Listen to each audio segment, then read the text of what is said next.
हरदोई में जिलाधिकारी मंगला प्रसाद सिंह की अध्यक्षता में विभिन्न विभागों के समन्वय को नई दिशा देने के लिए महत्वपूर्ण कदम उठाए गए। विवेकानंद सभागार में चकबंदी विभाग की बैठक में जिलाधिकारी ने अधिकारियों को निर्देशित किया कि सभी कार्य पारदर्शिता और समर्पण के साथ करें।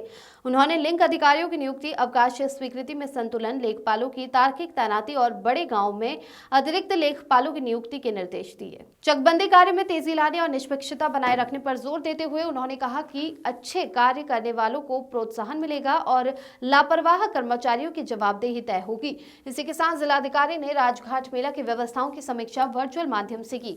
उन्होंने कहा कि मेला स्थल पर बिजली, पानी, सफाई और सुरक्षा जैसी बुनियादी सुविधाएं सुनिश्चित की जाए। मोबाइल टॉयलेट, हैंडपंप और डस्टबिन की पर्याप्त व्यवस्था करने के साथ ही सफाई कर्मियों की तैनाती पालियों में की जाए।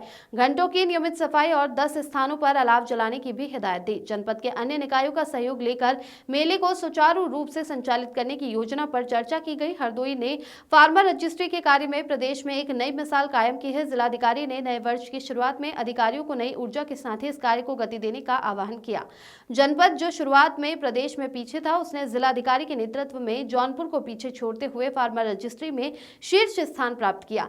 किसानों को किसान सम्मान निधि का लाभ निर्बाध रूप से दिलाने के लिए जिलाधिकारी ने व्यक्तिगत रूप से गांव में जाकर जागरूकता अभियान चलाया। ग्राम कुर्रिया में शुरू हुआ ये प्रयास पूरे जनपद में फैल गया। राजस्व, कृषि, ग्राम्य विकास और पंचायती राज विभागों के समन्वित प्रयासों से ये उपलब्धि हासिल हुई है। कॉमन सर्विस सेंटरों और कैंप मोड के जरिए कार्य को गति मिली। जिलाधिकारी ने अपनी पूरी टीम को इस सफलता का श्रेय देते हुए उन्हें आगे भी इसी ऊर्जा के साथ कार्य करने के लिए प्रेरित किया। किसान प्रतिनिधियों ने भी जिलाधिकारी की प्रशंसा करते हुए कहा कि ये उपलब्धि जनपद के किसानों के लिए एक बड़ा उपहार है। इस तरह चकबंदी कार्य, राजघाट मेला और फार्मर रजिस्ट्री में हरदोई ने न केवल प्रशासनिक समन्वय का श्रेष्ठ उदाहरण प्रस्तुत किया, बल्कि जनहित में अपनी प्रतिबद्धता को भी साबित किया है। हरदोई से अखिलेश सिंह की रिपोर्ट।